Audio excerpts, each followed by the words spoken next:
बाबा का आशीर्वाद SPM channel पर स्वागत है भाई। दिल से स्वागत है आप सभी का। अगर आप गणेश चतुर्थी 10 दिन तक जो हमारे बप्पा हैं उनका पूजा पाठ करते हैं, घर में स्थापना देते हैं और निरंतर उनका जाप करते रहते हैं तो आपको क्या लाभ मिलेगा। ये बहुत सारे प्रश्न आते हैं कि आप बताएं क्या इन दिनों में हमारी ज्योत पर कुछ फूल बन सकता है, हम उसका क्या लाभ उठा सकते हैं, कौन कौन से योग बना सकते हैं। ये सभी बताने योग्य बातें हैं। हम चाहते हैं कि हमारे व्यूवर्स ज़्यादा से ज़्यादा फ़ायदा उठा सकें। तो 31 अगस्त से लेकर 9 सितंबर तक बापा की पूजा की जाएगी। जब भी आप गणेश जी के अपने घर लेकर आते हैं और उनकी पूजा करते हैं, स्थापना प्रदान करते हैं, तो मेन गेट पर रिद्धि सिद्धि शुभ लाभ लिखना मत भूलें। कहते हैं उनके परिवार का नाम देखकर उन्हें बहुत खुशी होती है और ये कहें गणपति महाराज जी आएँ, अपने पूरे परिवार के साथ आएँ।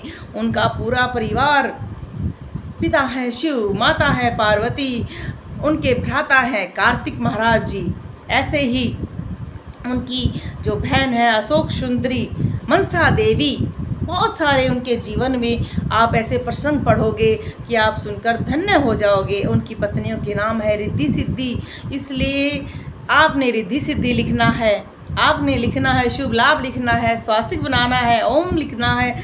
अगर आपकी ज्योत आपने जगा ली है, 10 दिन तक ज्योत चलेगी, क्या क्या चमत्कार होंगे, कैसे कैसे आकृतियाँ बनेंगी, हमारे चैनल पर ज़रूर बताएंगे। बाबा का आशीर्वाद SPM चैनल, हम लाइव भी आते हैं, आप लाइव के माध्यम से जुड़ सकते हैं। हमारे ज्वाइन का भी ऑप्शन खुल चुका है, आप हमारे चैनल को भी ज्वाइन कर सकते हैं। तो आप कोई भी समस्या है आप कमेंट करें, ज़रूर आपको उस समस्या का हल देंगे। आज नहीं तो कल ज़रूर बताएंगे, समय का अभाव हो सकता है, इसलिए हमारे 3 चैनल हैं। महाकाली साधना DMD मेरे गुरु पिता का चैनल है, माता की चौकी सुमित भगतनी सेरिया धाम मेरी गुरु माता का है, और हमारे चैनल का नाम है बाबा का आशीर्वाद SPM चैनल। तो आपको बता देते हैं कि जब आप गणेश जी की आराधना करते हैं तो आपकी ज्योत पर गणेश जी का मुखड़ा बन सकता है, उनकी सुंदर आकृति बन सकती है। कई बार जो उनकी लंबी सूंड होती है उनके दर्शन हो सकते हैं, लंबे लंबे कान बन सकते हैं और उनकी छोटी छोटी सुंदर सुंदर आँखें बन सकती हैं। और कई बार आप देखोगे कि ओम बनेगा, स्वास्तिक बनेगा, क्योंकि जब हम स्वास्तिक बनाते हैं वो गणेश जी का प्रतीक होता है, इसलिए हम बनाते हैं कोई भी शुभ काम करने से पहले।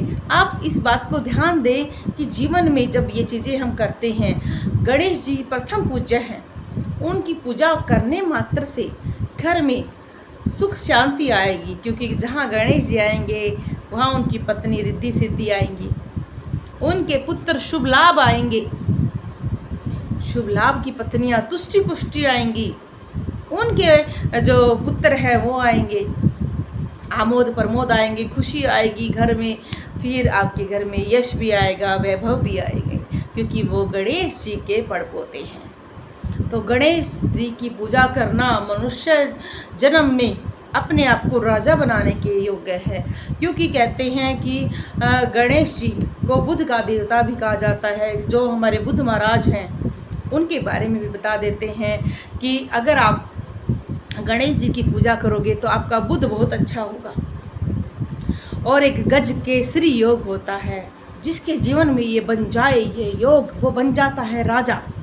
जीवन में 1 सेकंड में उसका जीवन बदल सकता है, रंग से राजा बन सकता है, वो जीवन में अपार धन की प्राप्ति हो सकती है। तो अगर गणेश जी की पूजा करने से आपको ये योग बन सकता है, क्योंकि गणेश जी से बुद्ध प्रसन्न होते हैं, और बुद्ध के पिता कौन है? चंद्रदेव हैं, और सौतेले पिता हैं बृहस्पतिदेव, और गज केसरी योग बनता है चंद्रदेव और बृहस्पतिदेव के योग से।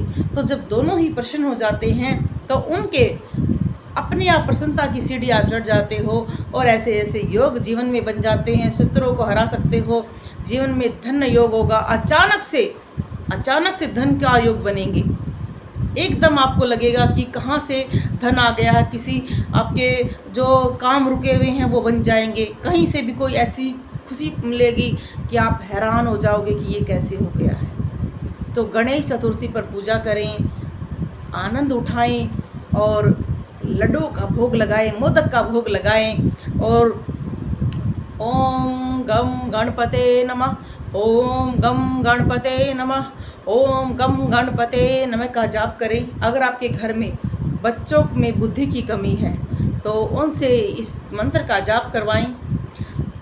उनके हाथ से लड्डुओं का या मोदक का भोग लगवाकर उन बच्चों को ग्रहण करने के लिए दें। गणेश जी की कथा सुनाएं, उनका जीवन परिचय बताएं, क्योंकि देखो हमारे जीवन में अगर हम कुछ अच्छा चाहते हैं तो अच्छा करने की कोशिश करनी चाहिए। अब कई कहते हैं हमारे घर में बहुत बुरा हाल है, पहले से लड़ाई है। अगर हम ये सोचकर बैठे रहें, कोशिश ही ना करें तो कहाँ से लाभ होगा।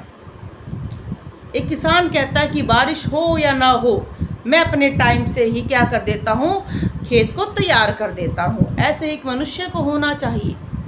कोई भी व्रत त्योहार आता है उसको मनाने की उमंग होनी चाहिए, कोशिश करनी चाहिए उसके द्वारा घर में खुशी लाने की।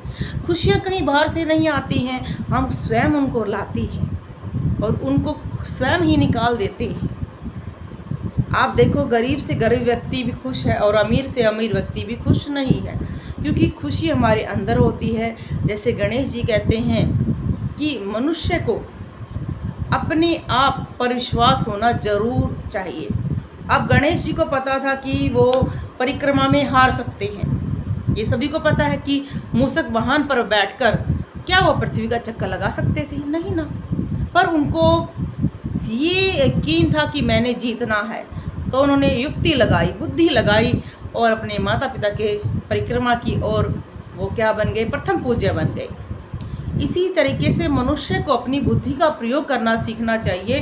हर पूजा पाठ व्रत त्योहार आता है उसको मनाना चाहिए, उसमें से आपकी नेगेटिविटी दूर होती है, मन की, शरीर की, घर की, हर तरह की नेगेटिविटी दूर होती है। आज आप देखो हर घर में महिलाएं क्या कर रही हैं, डिप्रेशन की दवाइयाँ खा रही हैं। क्यों? कोई खुशी नहीं बची है। पहले बड़े परिवार होते थे, मिलकर व्रत त्योहार मनाते रहते थे, अब वो ख़त्म हो गया है। जीवन में नीरसता बनी गई है, कोई टीवी देख रहा है, कोई फ़ोन देख रहा है, उसके बाद भी मन में खालीपन रह जाता है।